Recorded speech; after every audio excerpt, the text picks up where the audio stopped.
သူရှူဘန်ကတော့အခုလိုပဲသူ့ရဲ့လက်ရှိဖြတ်တန်းပုံတွေကိုပြောပြခဲ့ပါတယ်ဘဝကကောင်းပါတယ်အဆင်ပြေပါတယ်အခုလေ့ကျင့်ရင်ပြန်ဆင်းနေပါပုံမှန်နေထားပါပဲပြီးခဲ့တာတွေလည်းပြီးခဲ့ပါပြီပြည်သက်တွေရဲ့ဝေဖန်မှုတွေကိုတော့ခေါင်းထဲမထည့်ပါဘူးအန်တို့ကြောင့်နောက်တစ်ချိန်ပြန်ပြင်းဖို့ပဲပြင်ဆင်နေတာပါအခုအဆင်သင့်ဖြစ်နေပါပြီစခန်းသွင်းလေ့ကျင့်တိုင်းကျွန်တော်ကပိုကောင်းလာနေပါပြီလို့ဂျော်ရှူဘန်ကအင်တာဗျူးထဲမှာသူ့ရဲ့အကြောင်းကိုထည့်ပြောခဲ့ပါတယ်ဆက်လက်ပြီးတော့အဲ့ဒါကြောင့်ပြောတာပေါ့စိန်ခေါ်ခြင်းတဲ့သူတွေကျွန်တော်လူငယ်ဖြစ်နေတော့အမြန်လာထိုးကြပါလို့သိတယ်မလားကြားလေးလေးကျွန်တော်ကပို့ပြီးတန်မာပြီးပို့တော်လာမှမဟုတ်လို့ပါမှန်တမ်းပြောရရင်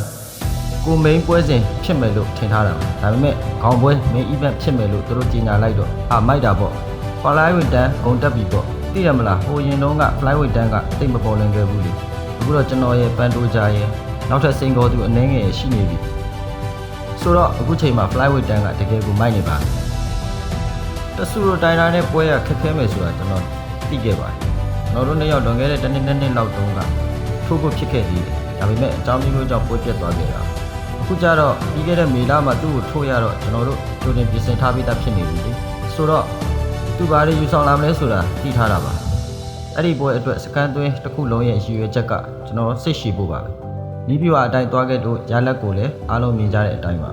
ပြင်ဆင်လိုက်တာကတော့သူ့ရဲ့နီးပြွာအတိုင်းမဖြစ်သွားအောင်လုပ်လိုက်တာပါပဲသူ့ရဲ့နီးပြွာကကျွန်တော်ရဲ့နောက်ကျောကိုခွာစီးပြီးကျမ်းပြင်မှာချုပ်ထားဖို့လေ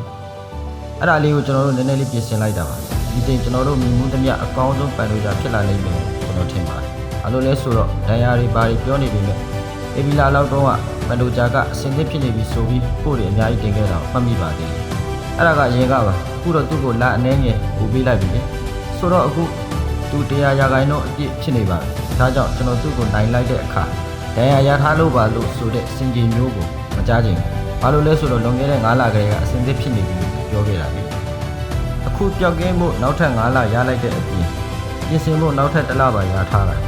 ဆိုတော့ဒါဟာကျွန်တော်တို့မြင်တွေ့ရမယ့်အကောင်းဆုံးပန်လေးစားဖြစ်လာမှာပြီးတော့ကျွန်တော်စီရဲ့ကပတ်ကိုပြန်လို့ဖို့သူအရင်ကထက်ပိုစားလောင်နိုင်မယ်လို့လည်း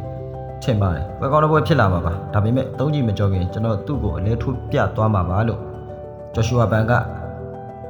ပြည်သက်တွေကိုသတင်းစကားလက်ဆောင်ပါပေးခဲ့ပါတယ်ဒီ main event ပွဲစဉ်မှာ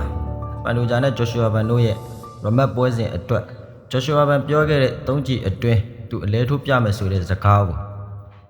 ပြည်သက်တို့ရောဘယ်လိုမြင်လဲဆိုတာအောက်က comment တွေမှာဝင်ရောက်ဆွေးနွေးခဲ့ပေးကြပါဦး